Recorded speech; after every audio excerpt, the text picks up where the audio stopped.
Hello বন্ধুরা, আসসালামু আলাইকুম। সবাই কেমন আছেন? আশা করি সবাই ভালো আছেন। আসলে ইদানিং বাইরের যে প্রচণ্ড তাপমাত্রা আর গরম, এতে আমাদের সকলেরই একেবারে নাজেহাল অবস্থা। গরমের তৃষ্ণায় একেবারে ছাতি ফেটে যাওয়ার অবস্থা। তাই আজকে হাজির হয়েছি এই গরমে প্রাণ জুড়ানো ঠান্ডা লেমন জুস রেসিপি নিয়ে। আশা করছি সবাই উপকৃত হবেন আর রেসিপিটা আপনাদের কাছে ভালো লাগবে। আর আপনাদের বন্ধুবান্ধব, আত্মীয়স্বজন যারা আছে তাদের সাথে অবশ্যই শেয়ার করবেন। তারাও যেন ঘরোয়া পদ্ধতিতে এরকম খুব সহজেই সিম্পলি শরবত ঘরে তৈরি করে খেতে পারে।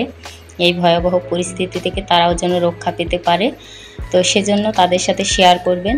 আর ভিডিওটি কেমন লাগলো অবশ্যই কমেন্ট করে জানাবেন। আর যদি ভিডিওটি ভালো লেগে থাকে তাহলে অবশ্যই একটা লাইক দিতে ভুলবেন না।